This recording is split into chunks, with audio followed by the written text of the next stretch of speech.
Bonjour, bienvenue à Culture du Royaume, ici Régent Cloutier.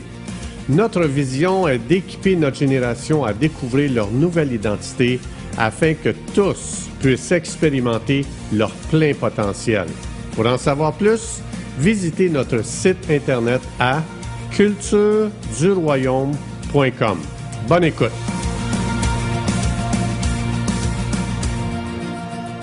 Bonjour, bienvenue à la partie 10, voir dans le monde spirituel. Donc, je continue sur cette série extraordinaire parce que on nous a tellement formés depuis qu'on est né dans ce monde à vivre seulement dans une seule dimension, c'est-à-dire de vivre dans le monde tridimensionnel. Et puis, mais c'est pas vrai parce qu'on est d'abord et avant tout esprit. Ça veut dire qu'on a été créé pour vivre dans un monde multidimensionnel. Alors, c'est pour ça que j'explique depuis toutes ces capsules que les domaines spirituels, les royaumes de l'esprit sont tout aussi réels que notre monde physique qu'on voit jour après jour. Et le monde physique et le monde des royaumes spirituels de l'esprit, ces deux domaines se chevauchent et interagissent l'un avec l'autre. Si on peut faire cette connexion avec le Saint-Esprit qui nous aide à faire ces connexions, on va interpréter tout ce qui arrive, notre monde, la vie en général, on va l'interpréter à travers ces deux royaumes qui existent. Donc aujourd'hui, je veux regarder avec vous, je veux continuer dans cette série. J'ai juste une petite question comme ça. Est-ce que vous savez que notre caractère est manifesté et est vu dans les royaumes de l'esprit? Savez-vous ça? Que moi, je peux vous rencontrer sur la rue, je peux même vous côtoyer, et je ne vous connaîtrai jamais tant que je ne vous vois pas dans le royaume de l'esprit. Donc, ce que je suis sur terre, c'est une chose. Ce que je suis dans les royaumes de l'esprit, c'est complètement un autre monde. Je suis une autre personne dans cette dimension-là. Et c'est la vraie personne que je suis, c'est ce qu'on voit de moi dans les royaumes de l'esprit. Donc, on va voir ici un exemple dans l'Évangile de Jean, au chapitre 1, versets 47 et 48. Ici, il faut savoir que c'est Philippe qui va voir Nathanaël et il va dire à Nathanaël, Nathanaël, on a trouvé le Messie, parce que vous savez que les Juifs attendaient le Messie, ça faisait longtemps, là, à cause de la promesse que Dieu avait faite qu'il enverrait un sauveur. Il avait dit ça à Ève, à Adam et Ève, dans le jardin d'Éden, de toi naîtra un sauveur. Donc, tout le monde attendait le sauveur ou le Messie, c'est pour ça l'expression t'attends quoi? Bien, j'attends le Messie. Alors, ça vient de là, cette fameuse expression. Dans Jean 1, 47-48, donc ici, Philippe est allé voir Nathanaël, il dit, on a trouvé le Messie. Là, lui, regardez bien qu'est-ce qu'il va dire. Nathanaël, au verset 46, il va dire à Philippe, peut-il venir de Nazareth quelque chose de bon? Voyons donc. Alors ici, c'est un commentaire abaissant pour Nazareth. Ça veut dire qu'il n'y a rien de bon qui peut sortir de là. Il n'y a rien d'extraordinaire qui peut sortir de ce petit village de Nazareth. Ça veut dire qu'ici, Nathanaël, il est sarcastique. Mais regardez au verset 47, qu'est-ce qui se passe? Ça dit, Jésus, voyant venir à lui, Nathanaël lui dit. Là, ici, rappelez-vous, il est sarcastique, il se moque. Il n'y a rien de bon qui peut venir de là, donc il abaisse le village de Nazareth. Jésus va dire, de lui, il va dire, voici vraiment un Israélite. Il était connu comme ça dans le monde, dans les royaumes de l'esprit. Et ensuite, il va dire, dans lequel il n'y a point de fraude. Intéressant. Et au verset 48, il va dire, Nathanaël, il va dire à Jésus, hey, d'où me connais-tu? Lui dit Nathanaël. Et Jésus lui répondit, avant que Philippe t'appelle, quand tu étais sous le figuier, je t'avais vu. Je t'ai vu. Qu'est-ce que Jésus est en train de dire? Il est en train de dire, il y a plus à voir sur les gens que dans le monde physique. Il y a plus à connaître des gens qu'on rencontre que ce qu'on voit dans le monde physique. Jésus est en train de montrer, on a accès au royaume de l'esprit pour connaître les gens qui ils sont réellement. Parce que sur la terre, moi j'aurais dit, Nathanaël, c'est juste un moqueur, c'est un petit fanfaron, il abaisse les autres. Puis, tu sais, j'aurais pu faire plusieurs commentaires basés sur ce que je verrais dans le monde physique. Et souvent, nos commentaires viennent du monde physique. Ce que nos yeux, qui vivent seulement dans 3 dimensions, voient, constatent, ont analysé et sont arrivés à une conclusion fausse. Alors, pour arriver à une bonne conclusion, il faut opérer à partir des royaumes de l'esprit. Donc, dans les royaumes de l'esprit, c'est pas ce qu'on dit, puis c'est pas ce qu'on voit sur la terre et qui est entendu, qui est connu là. C'est ce qu'il y a réellement dans notre cœur, c'est qui nous sommes réellement. C'est vraiment la vraie manifestation de notre vraie nature, de qui nous sommes. Donc, c'est pas ce que les gens voient puis entendent qui est vrai, c'est ce qui est vu et entendu dans les royaumes de l'esprit. Donc, ce que ça veut dire que dans les royaumes de l'esprit, on est un livre ouvert. Donc, ça veut dire, dans le royaume de l'esprit, ils peuvent lire notre vie, ils peuvent voir notre vie, parce qu'à cet endroit-là, on est complètement transparent. Ça veut dire qu'on est le réel moi. Donc, il y a beaucoup de choses qu'on dit puis qu'on fait, comme par exemple, qui est le résultat de la pression sociale. Hein? Parce que je vais être accepté par un groupe, je ne dirai pas vraiment ce que je pense dans le fin fond de moi. Je veux me faire aimer des gens, donc il y a beaucoup de choses. Je vais faire beaucoup de compromis, même avec mes convictions. Je vais être une personne à compromis parce que je veux tellement être aimé et être accepté. Donc ça, c'est pas le vrai moi.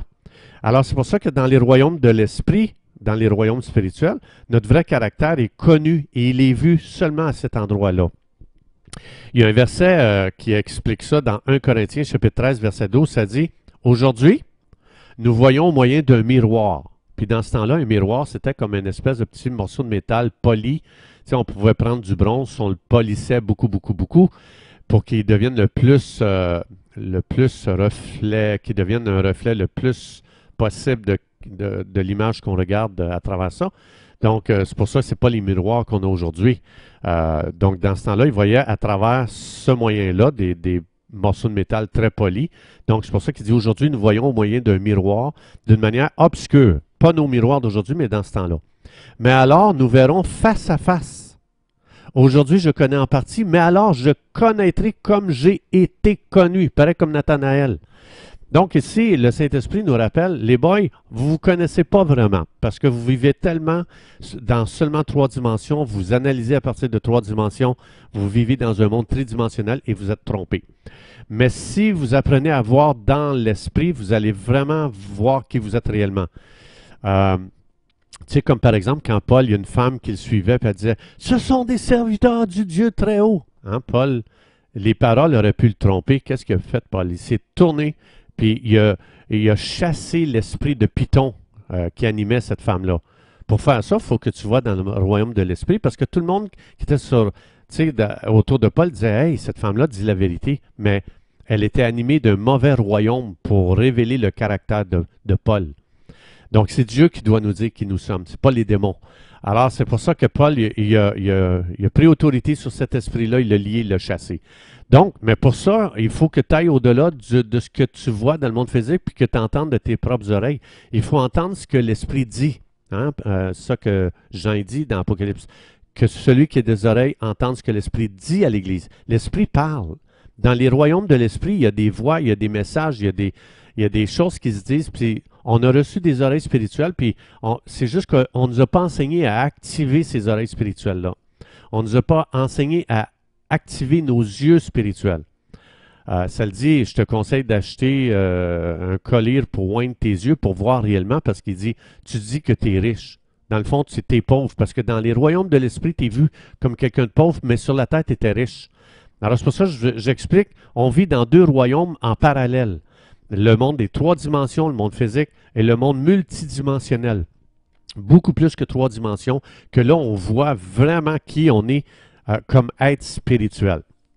Donc, je pourrais encore continuer encore et encore. Il y a plein d'exemples à donner, mais je pense qu'on comprend très bien le point ici. Et c'est pour ça qu'on est appelé à chercher de tout notre cœur d'opérer dans les royaumes de l'esprit. C'est ça que ça dit 1 Corinthiens 14:1. Sois passionné à opérer à partir des royaumes de l'esprit. Cherche les dons spirituels. Cherche ce qui est dans les royaumes de l'esprit. C'est ça que ça veut dire. Donc, pourquoi? Parce que c'est là qu'on apporte un shift. Jésus a apporté un shift ici. Il n'a pas commencé à juger Nathanaël. Donc, pourquoi? Parce que Jésus ne croyait pas ce qu'il voyait dans le monde physique. Il croyait ce qu'il voyait dans les royaumes de l'esprit. Donc, Jésus opérait à partir de cette capacité-là. Et c'est vrai que c'est étonnant. C'est pour ça que Nathanaël était super étonné. Il dit, mais comment c'est d'où toi tu me connais? Donc, parce que nos cœurs sont connus là, comme je disais. Donc, c'est impressionnant, c'est étonnant de voir quand quelqu'un donne une connaissance de nous qui ne vient pas du monde physique, qui vient des royaumes de l'esprit, parce que c'est comme si, ben oui, je suis vraiment ça. Comment tu as fait pour savoir ça, toi? Alors, c'est pour ça que Jésus donnait des paroles, on appelle ça aussi des paroles de connaissance. Donc, c'est pour ça que la Bible explique qu'on a reçu des dons spirituels, les paroles de connaissance, les paroles de sagesse, etc. Pareil comme la femme au puits, quand Jésus, dans Jean 4, je crois, je me souviens plus, dans Jean chapitre 4, je pense, la femme, Jésus marche, s'en va voir, il s'en va en Samarie, puis il rencontre une femme au puits, donc une femme samaritaine. Il y a tout un contexte ici que Jésus, normalement, il n'aurait pas dû se retrouver là. Les Juifs ne se mêlaient pas avec les Samaritains. Mais ici, Jésus va poser des questions. Non, c'est-à-dire, elle pose des questions sur la nature d'adorer Dieu. Hein? Elle va poser, vous lirez ça dans Jean 4. La plupart d'entre nous autres, quand on aura entendu la Samaritaine qui essaye de nous enseigner la Bible, donc un point de vue théologique, eux qu'on considérait comme des chiens, hein, les Samaritains, c'était comme des chiens pour les Juifs. Mais la plupart d'entre nous autres, on se serait lancé dans un débat théologique avec des versets, plein de versets pour prouver que nous avons raison. Jésus, c'est pas ça ici qu'il a fait. Puis en plus de ça, c'est comme si Jésus aurait pu dire, ou les Juifs auraient dit, comment un chien peut m'enseigner la théologie? Parce que les Juifs considéraient les Samaritains comme des chiens. C'était moins que rien. Mais ici, Jésus, c'est pas ça qu'il a dit. Jésus va dire à la femme, après qu'elle a posé des questions sur l'adoration de Dieu, Jésus, il demande à la femme, il dit, il est où ton mari? Ça, là, déjà, là, ça semblait que Jésus était complètement hors sujet, il était déconnecté, il ne suivait pas en toute la conversation. Mais c'est le contraire, Jésus, il a frappé en plein dans le mille. Et Jésus faisait toujours ça. Il ne répondait pas à ce que les gens voulaient entendre. Parce que Jésus, il connaissait ce qui se disait dans les royaumes de l'Esprit, puis il voyait ce qui se faisait dans le royaume de l'Esprit. Quand Jésus il dit, je fais seulement ce que mon Père fait, et je dis seulement ce que mon Père dit. Donc, c'est pour ça que Jésus était capable de voir les cœurs des gens, même avant de les rencontrer. Alors, ça veut dire que Jésus voyait dans les royaumes de l'Esprit de la même façon qu'Élisée a vu son serviteur Géasi mentir à Naaman, je pense, pour dire ouais, tu devrais me donner de l'argent, en fin de compte, mon maître a accepté. J'ai expliqué ça dans une autre capsule. Donc, on est appelé à ressembler de plus en plus à Jésus, right? La Bible dit que le Saint-Esprit travaille à ce qu'on ressemble de plus en plus à Jésus, le Fils de Dieu. Ça veut dire qu'on devrait de plus en plus entendre dans l'Esprit, puis on devrait de plus en plus voir dans l'Esprit comme Jésus. C'est pour ça que ça nous dit dans Colossiens 3, 1 à 3, ça dit, puisqu'on est ressuscité avec Jésus, hein, c'est une réalité, c'est un fait. On est déjà assis dans les royaumes de l'Esprit avec Jésus. Ça dit, cherche les choses d'en haut. C'est quoi en haut? C'est les royaumes de l'Esprit. Donc, ça veut dire qu'on devrait nous améliorer à voir les gens comme Jésus les voyait, comme des personnes entières. Ça veut dire, oui, ils ont un corps, mais ils ont plus que ça. Oui, ils ont une âme. Oui, mais ils ont plus que ça. Ils ont un esprit aussi. Donc, on n'est pas seulement des êtres physiques, on est des êtres spirituels aussi. Donc, on devrait mieux voir ce qui se passe dans le monde de l'esprit parce qu'on est appelé à ressembler de plus en plus à Jésus. Alors, Jésus lui-même, regardez sa vision, quand les disciples sont allés à annoncer le royaume de Dieu, chasser les démons, guérir les malades, Jésus dit, « Hey les boys, j'ai vu Satan tomber du ciel comme un éclair. » Il voyait dans le monde spirituel. Donc, c'est pour ça que c'est rare qu'on entend des gens ou des églises qui enseignent les gens à opérer à partir des royaumes de l'esprit. Mais ça devrait être ce qu'on fait puisqu'on est appelé à ressembler de plus en plus à Jésus. Donc, c'est pour ça qu'on devrait encourager les nouveaux chrétiens à entendre dans l'esprit, à voir dans le monde spirituel, parce qu'ils sont beaucoup plus sensibles à ça, de voir comme Jésus voit. Donc, on est appelé à vivre par la foi et non par la vue. On devrait s'attendre à voir de plus en plus dans les royaumes de l'esprit. Donc, moi, je vous encourage. C'est pas qu'il faut oui, il y a un danger de devenir obsédé par la vision dans l'esprit, mais quand on se lance dans ces activités-là, il faut demander au Saint-Esprit de nous enseigner pour savoir comment voir comme Jésus voyait, pour connaître les desseins qui sont de Dieu dans les royaumes de l'Esprit pour bénir les gens. Parce que voir dans les royaumes de l'Esprit, ça demande beaucoup de sagesse. Donc, parce que dans 1 Pierre 1,5, ça dit, on devrait ajouter la maîtrise de soi à la connaissance. Qu'est-ce que ça veut dire? Il y a beaucoup de choses qu'on peut connaître dans les royaumes de l'Esprit, que ça demande une sagesse pour communiquer dans le monde physique. Donc, on doit apprendre à partager avec beaucoup de sagesse. C'est pour ça le filtre qui nous a été donné, 1 Corinthiens 14.3, ça devrait bénir, encourager, édifier, bâtir, et etc. Donc, il y a beaucoup d'outils. Les gens, peut-être, si vous dites, hey, moi, j'aimerais ça commencer, je ne savais pas qu'en tant que croyant, on était appelé à opérer dans cette dimension-là. Il y a beaucoup d'outils qui existent aujourd'hui, beaucoup de livres qui sont faits, il y a beaucoup d'enseignements, même sur Internet, qui sont là pour nous aider, nous équiper, des outils pour nous équiper, pour même nous accompagner à opérer à partir de notre position. Hein, Éphésiens 2.6, on est déjà assis avec Jésus dans le ciel. Donc, si vous entreprenez ce chemin-là, je vous encourage à vous donner beaucoup de place pour grandir. Vous allez faire des erreurs, c'est normal. Vous allez essayer des choses, c'est normal. Vous allez peut-être faire des erreurs. Soyez gracieux envers vous. Soyez humble, acceptez qu'on vous corrige ou que vous corrigez vous-même, de vous réaligner avec le cœur de Dieu. Même quand tu vois d'autres qui s'aventurent dans ces dimensions-là, vous allez voir qu'ils vont essayer de grandir dans ces dimensions-là. Il faut être gracieux, il faut s'encourager les uns les autres. Si on tombe, si on se trompe, hein, on se relève, on apprend de nos erreurs. Mais il ne faut pas se disqualifier. Puis surtout, il ne faut pas abandonner parce que ça ne marche pas du premier coup.